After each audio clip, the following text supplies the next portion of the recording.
عدالتوں کی کارروائیوں کے اندر کیا گیا ہے اس کا جو سب معاملہ ہے اس کو دیکھنا ہے وہ سپریم کورٹ آف پاکستان نے دیکھنا ہے، کیونکہ جو خط لکھا گیا تھا ججز کی جانب سے وہ لکھا گیا تھا چیف جسٹس آف پاکستان کو اور سپریم کورٹ کو، تو ظاہر ہے یہ معاملہ سپریم کورٹ آف پاکستان نے دیکھنا تھا، نہ کہ ریٹائرڈ جج نے۔ اور اس کے علاوہ انہوں نے جو کہا کہ جو ٹی او آر جو بنائے گئے ہیں وہ ججز کے سوالات کا جواب دے ہی نہیں رہے، یعنی کمیشن کے انہوں نے کنڈیشنز ہی ایسی بنا دی تھی کہ اس کے اندر یہ چیز ثابت ہی نہ کی جا سکے، یا ججز کی جانب سے یہ چیز بتائی ہی نہ جا سکے، ثابت نہ کی جا سکے کہ جو عدالتی کارروائیوں کے اندر مداخلت کی گئی ہے وہ کس طریقے سے کی گئی ہے، یعنی ججز کو اس کے اندر قصوروار ٹھہرانا تھا اور ان کے گرد گھیرا تنگ کر کے ججز کو ہی قصوروار ٹھہرانا تھا۔ لیکن آج تصدق جیلانی کی جانب سے جس طریقے سے ڈیسائیڈ کیا گیا ہے اور انہوں نے واضح کر دیا جی کہ کمیشن کی سربراہی میں نہیں کروں گا، اب صورتحال یہ ہے کہ جی سپریم کورٹ آف پاکستان اس کی مجبوری کے اندر اب ظاہر ہے سماعت کرے گا، لیکن جو اخلاقی جو جواز ہے، اخلاقی جو برتری ہوتی کہ جسٹس قاضی فائز عیسیٰ اور منصور علی شاہ اس کے اندر جو بینچ ہے اس کا حصہ نہ بنتے اور جو باقی ججز ہیں 7 ججز وہ کوئی اور سلیکٹ کر لیتے۔ ویسے تو اس کے اوپر فل بینچ کا مطالبہ تحریک انصاف کی جانب سے کیا گیا ہے، اصول بھی یہ بنتا کہ تمام ججز اس کے حوالے سے فیصلہ کرتے، لیکن خیر انہوں نے 7 ججز کو ملا کر اب ایک بینچ بنا دیا جس میں جسٹس منصور علی شاہ اور جسٹس قاضی فائز عیسیٰ خود بھی شامل ہیں۔ اب ویسے تو جب قاضی فائز عیسیٰ نے کوئی معاملات بنانے ہوتے تھے، جب کوئی پروپیگنڈا کرنا ہوتا تھا یا کوئی سازش کرنی ہوتی تھی، کوئی معاملہ روکنا ہوتا تھا تو وہ فل بینچ کا کہتے تھے کہ جی فل بینچ بنائے، فل بینچ بنائے، فل بینچ بنائے۔ تو اب یہاں پر فل بینچ بنانا چاہیے تھا، لیکن اس کے باوجود انہوں نے صرف 7 ججز کا جو بینچ ہے وہ بنا کر اب اس کی سماعت کرنے کا فیصلہ کیا گیا ہے۔ اب جب یہ معاملہ عدالت کے اندر جائے گا تمام ججز اپنے معاملات کو سامنے رکھیں گے، وہاں پر بھی کوشش کی جائے گی کسی نہ کسی طریقے سے اس معاملے کو رفع دفع کیا جائے یا اس طریقے سے فیصلہ سنایا جائے کہ دونوں پارٹیوں کو خوش رکھا جائے، لیکن جو خوفناک باتیں اس خط کے اندر کی گئی ہیں اب اس کا درمیانی رستہ نہیں نکل سکتا، کیونکہ جس طریقے سے کارروائیوں کے اندر مداخلت کی گئی ہے یہ بڑے ہی سنگین الزامات ہیں اور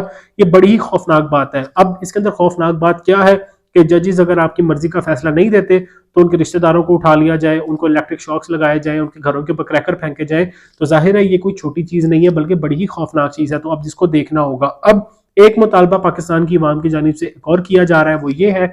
کہ جو یہ سماعت کی جائے یہ فل بینچ کی ہو، اگر فل بینچ نہیں کیا تو اس کو لائیو دکھایا جائے تاکہ پتہ چل سکے کہ جی یہ معاملات ہے کیا۔ پہلے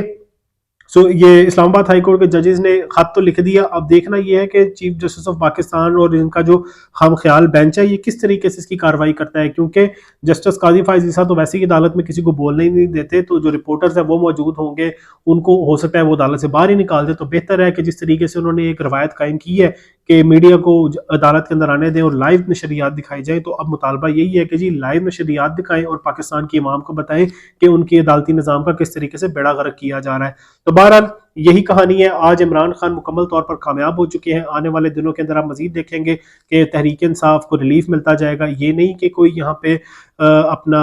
کوئی تحریک انصاف کی جانب سے ڈیل کر لی گئی ہے، کیونکہ اب حکومت بنانی تھی وہ بنا لی گئی ہے، ان کو مضبوط بھی کر دیا گیا ہے۔ اب آج اس طریقے سے حماد اظہر بھی سامنے آ گئے ہیں، اسی علاوہ لمین گنڈا پور کے جو وارنٹ گرفتاری تھے وہ بھی منسوخ کر دیے گئے ہیں، تو اب تحریک انصاف کے لوگ آہستہ آہستہ باہر بھی آئیں گے اور اب تحریک انصاف کو مومنٹم بنانا ہوگا اور نیشنل اسمبلی کے اندر جس طریقے سے ہو سکتا ہے وہاں اپنا دباؤ بنا کر رکھیں، کیونکہ حکومت ابھی بھی انڈر پریشر ہے، بے شک نمبر پورے کر لیے گئے ہیں لیکن اس کے باوجود حکومت انڈر پریشر ہے۔ تحریک انصاف کے پاس 90 سے زیادہ ایم این ایز ہیں اور ایسی زبردست اپوزیشن وہ بن کر سامنے آ سکتی ہے، کیونکہ انہوں نے تو جس طریقے سے کل پیٹرول مہنگا کر دیا، اس کے علاوہ گیس مہنگی کر دی، کہ بجلی کا جو یونٹ ہے وہ 100 سے زیادہ کر دیا، تو اب وقت یہ ہے کہ اس چیزوں کا جو دھیان ہے وہ عوام تک لایا جائے، عوام کو بتایا جائے، عوام کو اس حوالے سے ہر طریقے سے ان کو اپڈیٹڈ رکھا جائے، کیونکہ جس طریقے سے انہوں نے آئی ایم ایف کے ساتھ ڈیل کی ہے یہ کوئی نہیں جانتا اس کے اندر معاملات کیا ہیں۔ تو بہرحال اب پاکستان کی عوام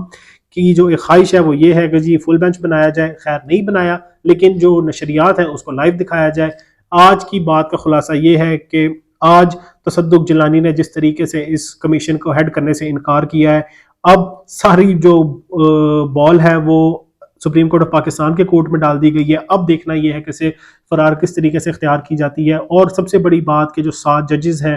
6 ججز ہیں ان کے اوپر جو ہے مہم ان کے خلاف چلانا شروع کر دی گئی ہے، اور جن لوگوں کو تمغہ امتیاز دیا گیا تھا صرف اور صرف اس وجہ سے کہ عمران خان کے خلاف وہ بکواس کرتے ہیں اور فضول پروپیگنڈا کرتے ہیں، تو اب آپ دیکھیں گے کہ ججز کے خلاف بھی انہوں نے کیمپین شروع کر دی ہے، اور ججز کو کبھی کافر کہیں گے تو کبھی عمران خان کا سپورٹر کہیں گے، تو آپ دیکھیں گے کہ ان لوگوں کی طرف سے کیمپین کی جائے گی جن کو تمغہ امتیاز دیا گیا ہے، اور آپ سمجھ چکے ہوں گے میں کس کے حوالے سے بات کر رہا ہوں۔ تو بہرحال پاکستان کے اندر اب نئی ڈیولپمنٹس ہو رہی ہیں، عمران خان کی سزائیں بھی ختم ہو رہی ہیں، اور اگر میرٹ کے اوپر مزید 2 کیسز کے فیصلے سنے گئے اور ان کی سماعتیں کی گئیں تو آنے والے دنوں میں آپ دیکھیں گے کہ عمران خان پاکستان کی عوام کے اندر ہوں گے، اور 6 اپریل کو تحریک انصاف کی جانب سے اسلام آباد پریڈ گراؤنڈ میں جلسے کا بھی اعلان کر دیا گیا ہے۔ تو بہرحال اب دیکھنا یہ ہے کہ اس خط کے اندر کس طریقے سے اس کو فارغ کیا جاتا ہے یا اس کے اوپر میرٹ کے اوپر فیصلہ کیا جاتا ہے، لیکن جس طریقے سے جو بال ہے وہ سپریم کورٹ آف پاکستان کی کورٹ میں آ گئی ہے، اب دیکھتے ہیں کہ معاملات کیا بنتے ہیں، کیونکہ اس خط کے اندر جو باتیں کی گئی ہیں وہ بڑی ہی خوفناک ہے، اور اگر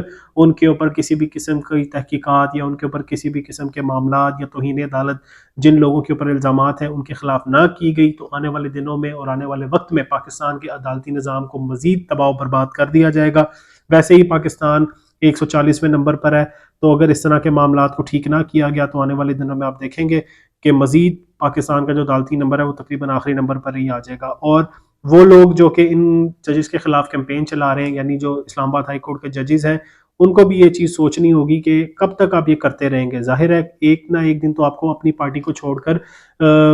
سچائی کی طرف آنا ہوگا، لیکن ظاہر ہے اس وقت وہ بالکل اندھے ہو چکے ہیں۔ ایک جناب والا راوی ہے جو راوی کرتے ہیں، اور دوسرے جو عمران خان ختم شد کے نعرے لگاتی رہتی ہیں۔ انہوں نے دیکھ لیا کہ 8 فروری کو پاکستان کی عوام نے کیا کیا ہے۔ باقی اللہ تعالیٰ پاکستان کا حامی و ناصر ہو۔ والسلام۔